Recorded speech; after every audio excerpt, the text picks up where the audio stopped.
मैं जैन आपको व्याकरण विधि में प्रत्यय को पढ़ाने वाली हूँ। सबसे पहले हम जानेंगे कि प्रत्यय किसे कहते हैं। तो किसी भी धातु या शब्द के पश्चात जुड़ने वाले शब्दांशों को प्रत्यय कहा जाता है।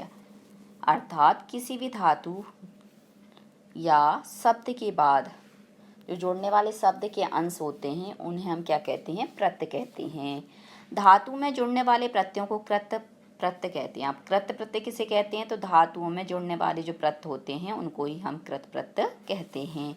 ये प्रत्यय तिंग प्रत्ययों से भिन्न होते हैं। हमने पहले वीडियो में पढ़े थे तिप तस ची सिप थस था मी व मा, तो इनसे ये क्या होते हैं, भिन्न होते हैं, अलग होते हैं। संज्ञा शब्दों में जुड़ने वाले प्रत्ययों को तद्धित प्रत्यय कहते हैं। अब तद्धित प्रत्यय कैसे कहते हैं, तो संज्ञा शब्दों में पहले धातु में जो जुड़ते हैं उनको कृत बोलते हैं, जो संज्ञा में जुड़ते हैं उसको हम तद्धित कहते हैं।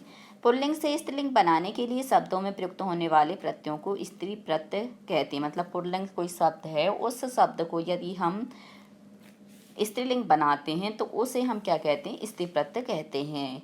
अब सबसे पहले हम देखेंगे कृत प्रत्यय। जिन प्रत्ययों को धातुओं में जोड़कर संज्ञा, विशेषण या अव्यय आदि पद बनाए जाते हैं उन्हें कृत प्रत्यय कहते हैं। अभी हमने सिर्फ पढ़ा था धातुओं में जोड़कर, अब यहाँ पे बता रहे कि संज्ञा, विशेषण या अव्यय आदि पद जो बनाए जाते हैं धातु में जोड़कर उन्हें हम क्या कहते हैं, कृत प्रत्यय कहते हैं। अव्यय बनाने के लिए धातु में कत्वा, ल्यप, तुमन प्रत्ययों का योग किया जाता है। अव्यय बनाने के लिए हम क्या करते हैं, धातु में कत्वा, लप, तुमन प्रत्यय का प्रयोग करते हैं। धातुओं से विशेषण बनाने के लिए सत्री, सानच, तव्यत, अन्यर, यत आदि प्रत्ययों का योग किया जाता है। और धातु से जब हम विशेषण बनाते हैं तो हम क्या करते हैं, सत्री, सानच, तव्यत और अन्यत, यत आदि प्रत्ययों को लगाते हैं। अव्यय बनाने के लिए कत्व, ल्यप और तुमन। ऐसे ही भूतकालिक क्रिया के प्रयोग के लिए कृत, कृतवतु एवं करना चाहिए इस अर्थ के लिए क्रिया की वाचक तव्यत, अन्यर, यत प्रत्ययों का प्रयोग करते हैं। कब, भूतकालिक क्रियाओं के प्रयोग के लिए। धातुओं से संज्ञा बनाने हेतु त्रच, कृतिन, नवुल, ल्युट आदि प्रत्ययों का योग किया जाता है। और धातु से जब हम संज्ञा बनाते हैं तो हम कौन से प्रत्ययों का प्रयोग करते हैं, त्रच, कृतिन, नवुल, ल्युट। कतिपय प्रमुख कृत प्रत्ययों का परिचय यहाँ दिया जा रहा है जो कि हम अगले पेज पर पढ़ने वाले हैं। सबसे पहला है कत्वः। वाक्य में मुख्य क्रिया से पूर्व किए गए कार्य में पूर्वकालिक क्रियाओं को व्यक्त करने के लिए धातु में कत्व प्रत्यय का प्रयोग किया जाता है। क्या बता रहे हैं कि वाक्य है, कोई भी सेंटेंस है, तो सेंटेंस में मुख्य क्रिया से पहले किए गए कार्य में पूर्वकालिक मतलब पहले के समय की क्रिया को बताने के लिए, व्यक्त करने के लिए धातु में हम कौन से प्रत्यय का प्रयोग करते हैं, कत्व प्रत्यय का प्रयोग करते हैं या किया जाता है। जैसे मयूर मेघम दृष्ट्वा नृत्यति, मतलब मोर मेघ को देख करके नाचता है। तो यहाँ पे पूर्वकालिक मुख्य क्रिया क्या हो गई, नाचना। अब उसमें पूर्वकालिक क्रिया क्या है, दृष्ट, देखना। तो जो देखना क्रिया है उसमें हमने क्या कर दिया, कृत्व प्रत्यय लगा दिया, तो क्या बन गया, दृष्टवा। तो इस प्रकार यहाँ पर कृत्व प्रत्यय का प्रयोग कर लिया।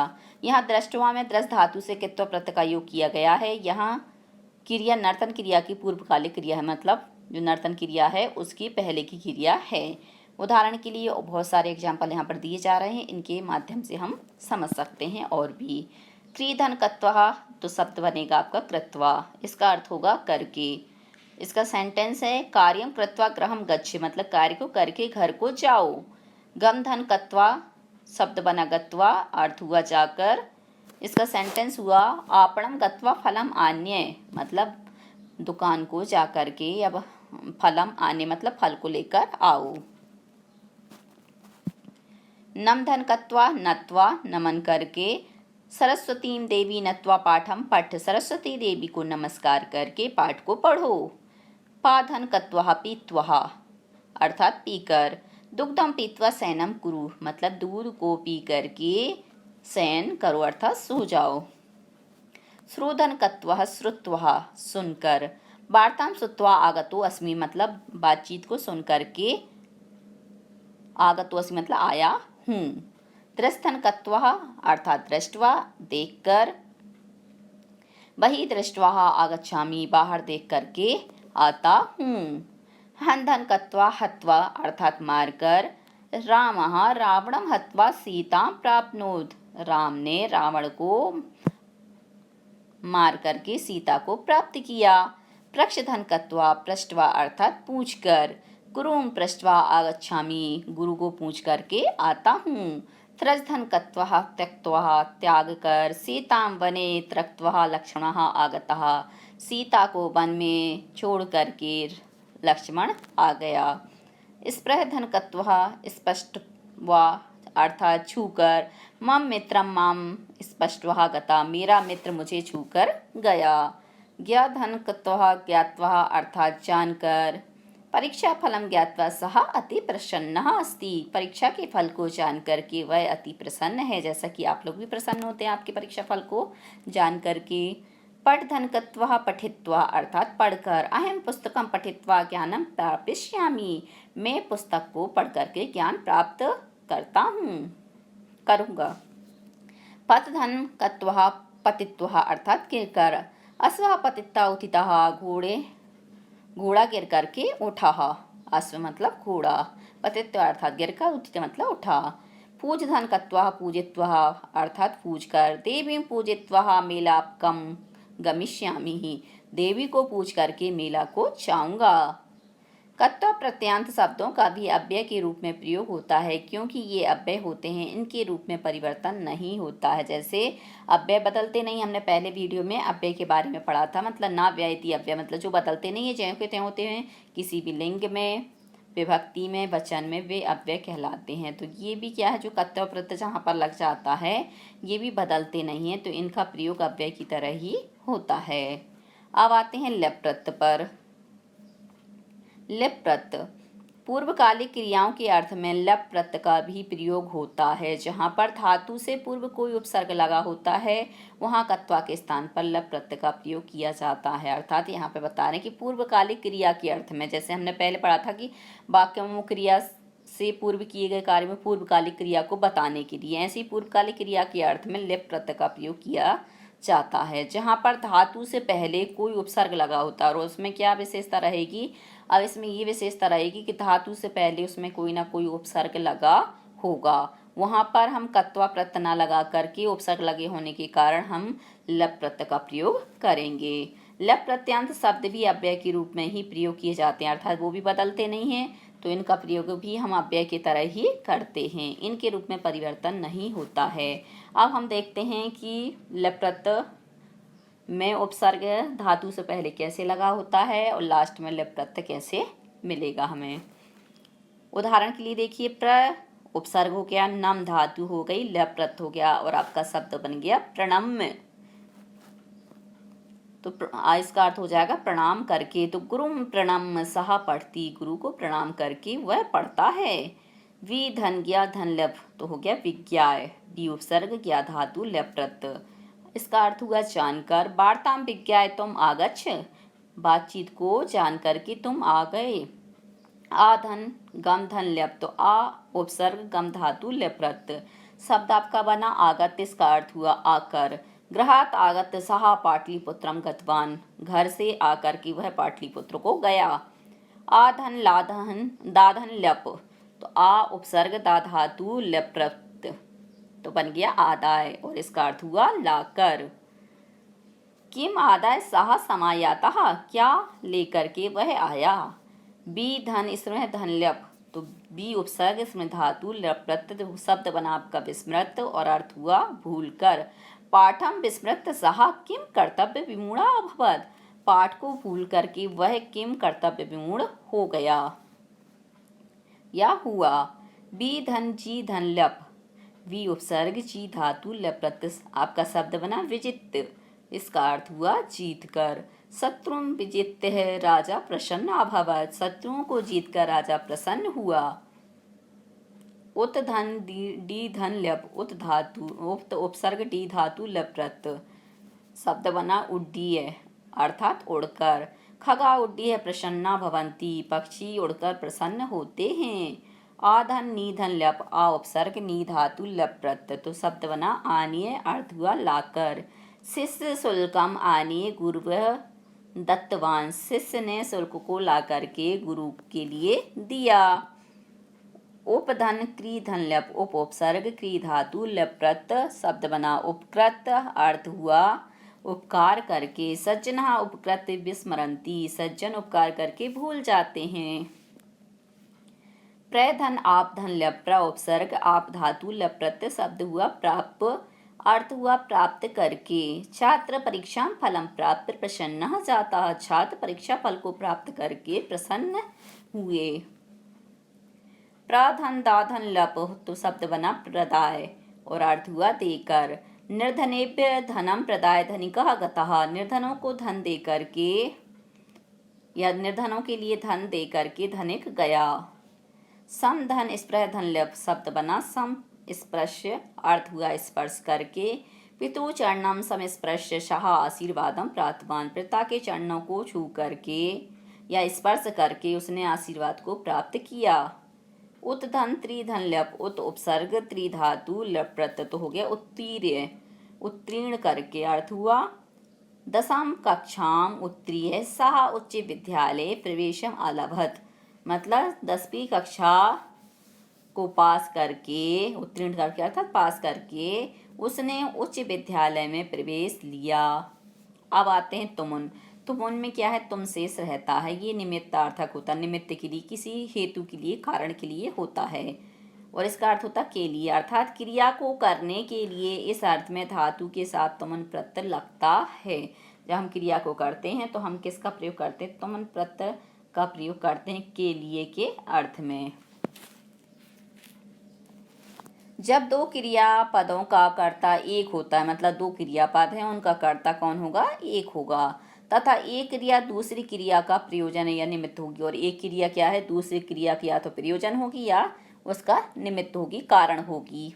तो निमित्तार्थक क्रियापद में तुमन प्रत्यय होता है। जो निमित्तार्थक क्रिया होती है उसके अर्थ में हम तुमन प्रत्यय का प्रयोग करते हैं। जैसे सुरेशः पठितुम विद्यालयं गच्छति सुरेश पढ़ने के लिए विद्यालय को जाता है।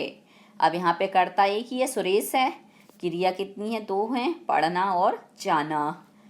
तो बाग अब किस लिए जाता निमित्त हो गया पढ़ने के लिए। तो पढ़ना जो है आपकी धातु उस धातु में निमित्त होने के कारण निमित्तार्थक होने के कारण इसमें क्या है आपका तुमन प्रत्यय लग गया। क्यों क्योंकि यहाँ पर जो पढ़ना क्रिया है वह प्रयोजन है जिसके लिए सुरेश विद्यालय जाता है अतः पठितुम में तुमन प्रत्यय है। समय वेला आदि कालवाची शब्दों के योग में भी धातुओं से तुमन प्रत्यय होता है मतलब समय वेला को बताया जाता है वहाँ पर भी हम क्या करते हैं तुमन प्रत्यय का ही प्रयोग करते हैं। स्नातुम बेला अस्ति स्नातुम का मतलब होता है स्नान करने की बेला अस्ति मतलब है। पठितुम समयो अस्ति पढ़ने के लिए समय है। तुमन प्रत्यांत शब्द भी अव्यय होते हैं इनका रूप भी नहीं बदलता है इसलिए इन्हें अव्यय की तरह ही हम प्रयोग करते हैं। उदाहरण के लिए गम धन तुमुन गम धातु तुमुन प्रत्यय तो क्या हो गया गंतुम इसका अर्थ हो गया जाने के लिए। इसका सेंटेंस है सह गृहम गंतुम उद्यतः अस्ति वह घर को जाने के लिए उद्यत अर्थात तैयार अस्ति मतलब है तो वह घर जाने के लिए तैयार है। हन धन तुमुन तो हो गया हंतुम इसका अर्थ हो गया मारने के लिए। मृगम हंतुम सिंह समुद्यता अस्ति मृगम का मतलब होता है हिरण को हंतुम अर्थात मारने के लिए सिंह मतलब शेर समुद्यत मतलब तैयार अच्छी प्रकार से तैयार अस्ति मतलब है। पादन तुमन पातुम अर्थ हुआ पीने के लिए। जलम पातुम सह नदीम गतवान जल पीने के लिए वह नदी को गया। स्नातन तुमुन स्नातुम अर्थात स्नान के लिए। सह स्नातुम तरण तालम अगच्छत सह मतलब वह है स्नातुम अर्थात नहाने के लिए या स्नान करने के लिए। तरण तालम का मतलब होता है तालाब को। आगच्छत का मतलब हुआ गया तो वह नहाने के लिए तालाब को गया। दाधन तुमुन दातुम देने के लिए। उत्तम जना ज्ञानम दातुम इच्छुका भवति उत्तम जन अर्थात श्रेष्ठ व्यक्ति ज्ञान को देने के लिए इच्छुक होता है। अगला है प्रक्ष धन तुमुन तो हो गया प्रष्टुम अर्थात पूछने के लिए। छात्र प्रश्नम प्रष्टुम समुत्सुकः भवति छात्र प्रश्न को प्रश्न अर्थात पूछने के लिए समुत्सुका मतलब अच्छी प्रकार से उत्सुक होता है या जिज्ञासु होता है। दृष्टन्तुमुन द्रष्टुम देखने के लिए, चित्रम द्रष्टुम बालका आगच्छत, चित्रम अर्थात चित्र को, द्रष्टुम अर्थात देखने के लिए, बालका बालक, आगच्छत मतलब आया, तो चित्र को देखने के लिए बालक आया। हसन्तुमुन हसितुम हंसने के लिए, अहम हसितुम इच्छामि, अहम का मतलब मैं, हसितुम मतलब हंसने के लिए, इच्छामि मतलब इच्छुक हूँ। खादन्तुमुन खादितुम अर्थात खाने के लिए, बालका आम्रम खादितुम इच्छति, बालक आम को खाने के लिए इच्छा करता है।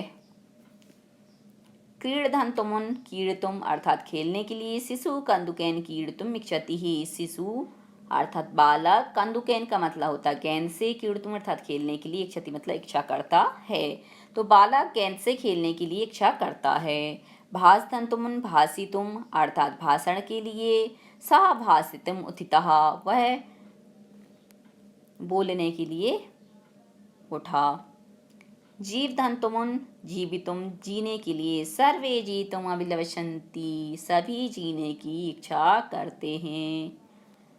कथयन्तुमुन कथितुम अर्थात कहने के लिए, कथां कथितुम सः आगच्छतः कथा को कहने के लिए, सः मतलब वह, आगच्छत मतलब आया। अब सक अर्थात सकना, इसका मतलब चाहना, ये धातु हैं सक और इस इत्यादि धातुओं के साथ भी पूर्व क्रिया में तुमन प्रत्यय का प्रयोग होता है। जैसे मैं पढ़ सकती हूँ, सकता हूँ, या मैं पढ़ना चाहती हूँ, चाहता हूँ। इन वाक्यों में पढ़ना और सकना, पढ़ना और चाहना, ये दो दो क्रियाएं हैं। अतः पढ़ना क्रिया में तुमन प्रत्यय का प्रयोग होता है। पढ़ना जो क्रिया है उसमें क्या हो जाएगा, तुमन प्रत्यय हो जाएगा। क्यों हो जाएगा, क्योंकि यहाँ पे दिया है सकना और चाहना अर्थ में आपका तुमन प्रत्यय लगेगा। जैसे अहम पठितुम शक्नोमि, मैं पढ़ना चाहता हूँ, या मैं पढ़ सकता हूँ। यहाँ पे शक्नोमि है अर्थात पढ़ सकता हूँ। अहम पठितुम इच्छामि, मैं पढ़ने की इच्छा करता हूँ। बालकः तर्तुम शक्नोति मतलब बालक तैर सकता है। सः गातुम शक्नोति वह गा सकती है, क्योंकि यहाँ पर सा आपका स्त्रीलिंग का है, इसलिए सकती है आपका आएगा। त्वं किम कर्तुम शक्नोषि, तुम क्या कर सकते हो। ते चलितुम न शक्नुवन्ति, वे चल नहीं सकते हैं। वयम धावितुम न शक्नुमः, हम सब दौड़ नहीं सकते। तुम उनका प्रयोग करते हुए इच्छुक अर्थ वाले संज्ञा पद भी बनाए जा सकते हैं। जैसे गन्तु कामः, पठतु कामः, बद्धु कामः, चलतु कामः, लेखतु कामः, हसितु कामः, वक्तु कामः इत्यादि। तो इच्छुक अर्थ वाले संज्ञा पद भी ऐसे हम बना सकते हैं काम शब्द लगाकर। पुल्लिंग है तो कामा, और स्त्रीलिंग है तो आ की मात्रा लग जाएगी, कामा हो जाएगा। वहाँ पे सर्ग आएगा, यहाँ पे आ की मात्रा आ जाएगी। अब आते हैं हम इसके अभ्यास कार्य पर। सबसे पहला प्रश्न है प्रत्ययम समयुज्य वियुज्य व लिखत, मतलब प्रत्यय को क्या करना है, जोड़कर, व मतलब अथवा, या व्युज मतलब तोड़कर, लिखता मतलब लिखो। तो जहाँ पर तोड़ा हुआ देना है वहाँ पर जोड़कर लिखना है, और जहाँ पर जुड़ा हुआ है वहाँ पर उसको तोड़कर लिखना है, ये इसका अर्थ है। दृष्टधन कत्वा तो हो जाएगा दृष्टवा। प्रणम तो प्र उपसर्ग नम धातु ल्यप प्रत्यय हो गया प्रणम। उपविश्य तो उपधन विष धन ल्यप तो हो गया उपविश्य। सोड़तुम तो सुधन तुमुन। सधन कत्वा तो हो जाएगा सहित्वा। आधन निधन ल्यप हो जाएगा आनीय। अगला प्रश्न है अधोलिखित वाक्येषु कोष्ठके प्रदत्त धातुषु कत्वा ल्यप तुमुन प्रत्ययप्रयोगेन निष्पन्न पदैरिक स्थानानि पूरयत। अधोलिखित वाक्यों में कोष्ठक में दी हुई धातु कत्वा ल्यप तुमुन प्रत्यय के योग से बने हुए पद से रिक्त स्थानों की पूर्ति कीजिए। यथा जैसे सह पुस्तकम आदाय गच्छति, यहाँ पर क्या दिया, आधन दाधन ल्यप तो शब्द बन गया आदाय, तो वह पुस्तक को लेकर के जाता है। सह पुस्तकम दत्वा क्रीडति, वह पुस्तक को देकर खेलता है।